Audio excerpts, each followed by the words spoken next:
जय माता दी। प्रिय श्रोताओं, आज के इस वीडियो में मैं आपको बताऊंगी दशा माता के व्रत के बारे में। दशा माता का व्रत एक ऐसा व्रत होता है जिसकी बुरी दशा भी अच्छी दशा में बदल जाती है। कई बार ऐसा होता है कि परिवार में बहुत ज्यादा परेशानियां बनी रहती हैं। लगातार पूजा पाठ करने के बाद या कितने भी पुण्य क्यों ना कर ले, दुख बने ही रहते हैं। ऐसा तब होता है जब दशा माता की कुदृष्टि होती है। ऐसी स्थिति में घर में कलह क्लेश रहता है, बहुत ज्यादा परेशानियां बनी रहती हैं, धन का अभाव होने लगता है और अनावश्यक रूप से संकट में परिवार घिरा ही रहता है। तो दशा माता का जो व्रत है वो ऐसे ही संकटों से उबारने वाला व्रत है। हर बुरी स्थिति से बचने के लिए और दशा माता की कृपा बनी रहे, इसी कामना के साथ दशा माता का ये जो व्रत है वो महिलाओं द्वारा पूर्ण श्रद्धा और भक्ति के साथ किया जाता है। इस व्रत को जो भी व्यक्ति भक्ति भाव से करता है उसके घर से दुख और दरिद्रता दूर हो जाती है। दशा माता के व्रत में दशा माता का डोरा भी धारण किया जाता है।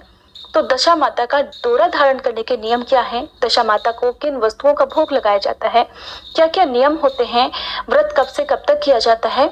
इन सब बातों के बारे में बताने से पहले आप सभी से एक विनती है कि आप हमारे चैनल को जरूर सब्सक्राइब कर लीजिएगा, ताकि दशा माता की जो भी 10 कथाएं हैं वो आप लगातार 10 दिनों तक सुनते रहें। क्योंकि इस व्रत का एक नियम ये भी है कि दशा माता की कथाएं लगातार 10 दिनों तक सुनी जाती हैं। होली के अगले दिन से लेकर चैत्र मास के कृष्ण पक्ष की दशमी तिथि तक कथाएं सुनी जाती हैं। चैत्र मास के कृष्ण पक्ष की दशमी तिथि को ही दशा माता का व्रत रखा जाता है। दशा माता के रूप में माँ भगवती की पूजा की जाती है और इस दिन पूजा करके महिलाएं गले में डोरा पहनती हैं ताकि परिवार में शांति, सुख और समृद्धि बनी रहे। दशा माता के इस डोरे को सांपदा माता का डोरा भी कहते हैं। और जब किसी की भी दशा खराब होती है, पूरी कोशिश करने के बाद भी कोई काम नहीं पूरा होता, दशा खराब हो तो बहुत ज्यादा बाधाएं आ जाती हैं। ऐसे ही संकटों से उबारने के लिए संकल्प लेकर दशा माता का व्रत करना चाहिए। दशा माता के व्रत के लिए आवश्यक पूजन सामग्री में रोली, कुमकुम, मौली, सुपारी, अक्षत, धूप, दीप, नैवेद्य, माँ को अर्पित करने के लिए काजल, श्रृंगार की सामग्री, गेहूं, धूप, दीप और मेहंदी आदि आपको चाहिए होगी। और दशा माता के डोरे के लिए आपको चाहिए होगा 10 तार वाला एक सफेद धागा, और इस 10 तार वाले धागे में आपको 10 गांठें ही लगानी होंगी और इस धागे को आपको हल्दी में रंगकर पीला कर लेना होगा। इस धागे को ही दशा माता या सांपदा माता का डोरा कहते हैं। दशा माता के पूजन की विधि क्या है, अब इस बारे में जान लीजिए। तो व्रत करने वाली जो भी सुहागिन महिलाएं हैं या कोई भी महिला इस व्रत को कर सकती हैं, तो उन्हें अगर सुहागिन महिला है तो शादी का जोड़ा या नए लाल वस्त्र पहनकर पूजा करें, पूरा श्रृंगार करके पूजा करनी चाहिए। यदि कुंवारी कन्याएं या फिर कोई विधवा महिला इस व्रत को करना चाहती हैं तो वो भी अपनी सामर्थ्य के अनुसार साफ सुथरे वस्त्र पहनकर पूजा कर सकती हैं। व्रती महिलाओं या कन्याओं को सुबह स्नान आदि से निवृत्त होने के बाद हाथ में जल या पुष्प लेकर व्रत का संकल्प लेना होता है। इस व्रत में दशा माता की मूर्ति या चित्र की पूजा की जाती है, तस्वीर की पूजा की जाती है। और इस दिन त्रिवेणी वृक्षों यानी कि पीपल, बरगद और नीम के वृक्षों की पूजा जरूर करनी चाहिए। पहले जानिए माँ के स्वरूप के बारे में। तो दशा माता माँ भगवती यानी माँ पार्वती जी का ही रूप है और दशा माता के इस रूप में माता को ऊंट की सवारी करते हुए दिखाया गया है। माँ की 4 भुजाएं हैं जिनमें माँ तलवार, त्रिशूल, कमल का पुष्प और ढाल अपने भक्तों की रक्षा के लिए धारण करती हैं। व्रत करने वाली महिलाओं या कन्याओं को सुबह स्नान आदि से निवृत्त होने के बाद व्रत का संकल्प लेना चाहिए। इस व्रत में दशा माता की मूर्ति या फिर तस्वीर की पूजा की जाती है। अगर मूर्ति या तस्वीर ना हो तो आप पान के पत्ते पर चंदन से दशा माता की तस्वीर भी बना सकते हैं और उनकी पूजा भी कर सकते हैं। या फिर आपके पास देवी पार्वती जी की मूर्ति तस्वीर हो तो उनकी पूजा आप कर सकते हैं। ये पूजा आप पीपल के पेड़ के पास या फिर अपने घर पर भी कर सकते हैं। मंदिर में गंगा जल छिड़कने के बाद दशा माता को कुमकुम, काजल और मेहंदी की 10-10 बिंदी लगाई जाती हैं। भोग के रूप में आज के दिन अक्षत, नैवेद्य और लपसी का भोग लगाया जाता है।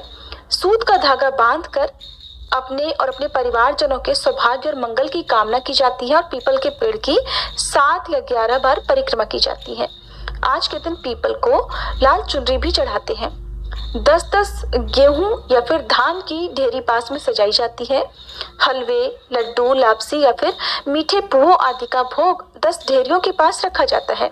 10 गांठों वाला डोरा भी साथ में पूजा करते हुए रखा जाता है।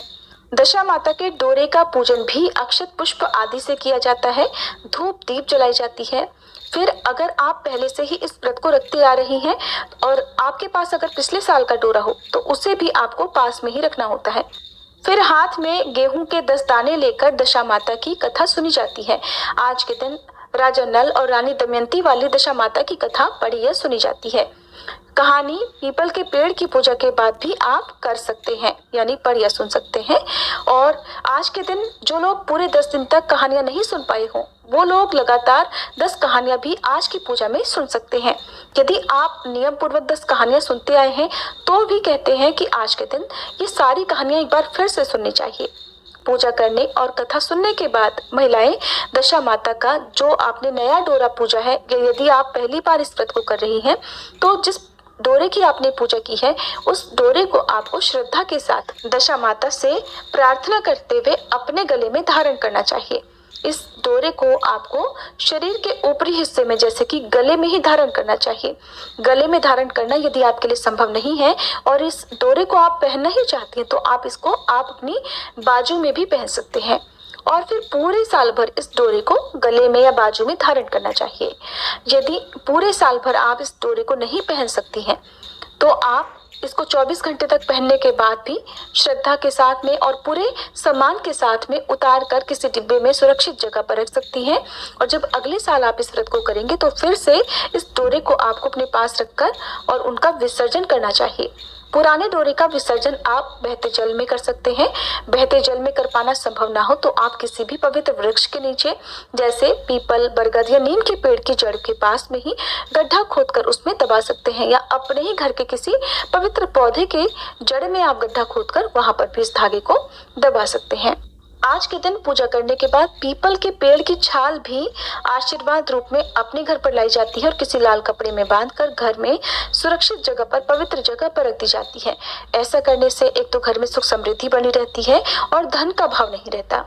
व्रत के संकल्प की पूर्ति के रूप में 10 पूरियां अठावरी के रूप में, 10 सिक्के और 10 चम्मच हलवा किन्हीं ब्राह्मणी को या घर की ही बुजुर्ग महिला को पैर छूने के बाद पहले उनके चरण स्पर्श करें, फिर सम्मान सहित कुछ दक्षिणा रखकर आप उन्हें अर्पित कर दें।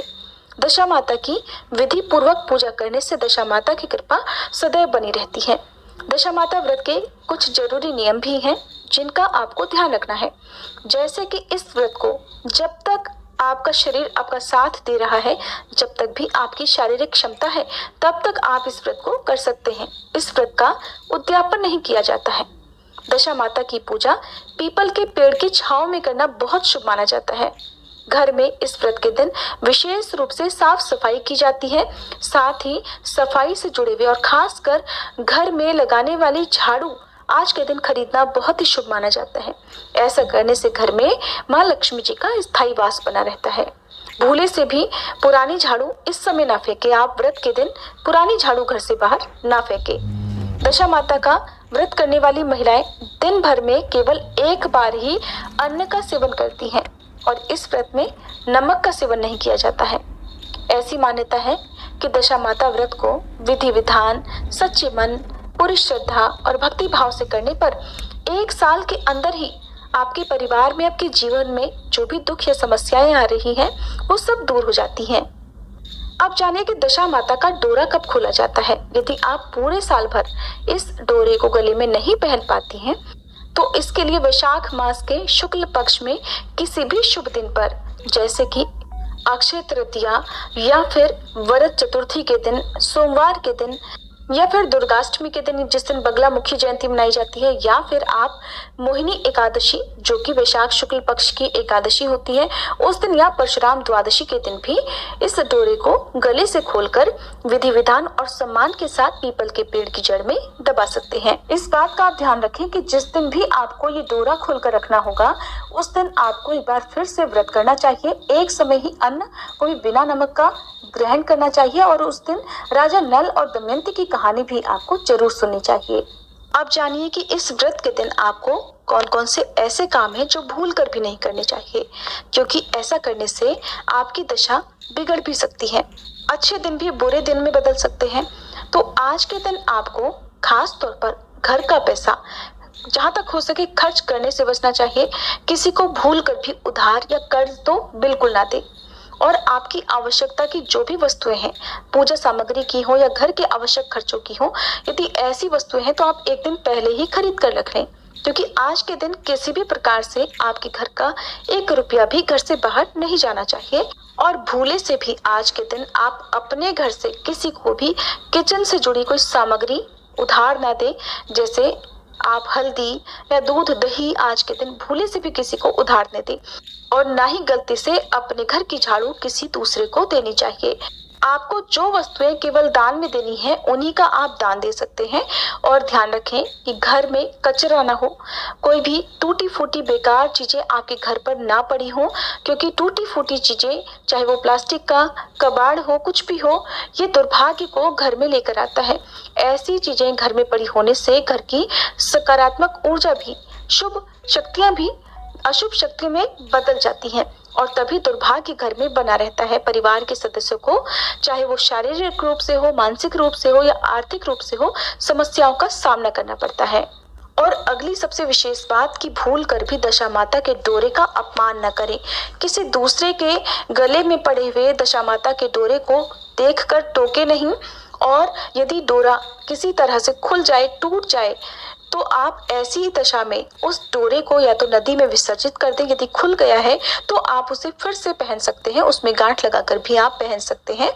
और अगर टूट गया हो तो उस टूटे हुए धागे को भी आप घर में ना रखें, फिर आप उसको किसी भी शुभ दिन में पानी में विसर्जित कर सकते हैं। तो ये थी आज की वीडियो। जानकारी आपको कैसी लगी? अगर हो सके तो कमेंट बॉक्स में जरूर बताइएगा। हमारे चैनल पर लगातार 10 दिनों तक दशा माताओं की कथाओं के अलावा भी पौराणिक कथाएं सुनाई जाती हैं। अगर आपको कथाएं सुनना पसंद है तो आप हमारे चैनल पर अपलोड होने वाली इन कथाओं को भी देख सकते हैं। दोस्तों, आपको ये जानकारी कैसी लगी कृपया कमेंट करके ज़रूर बताइएगा। वीडियो पसंद आया हो तो लाइक करें और अपने दोस्तों के साथ शेयर करें।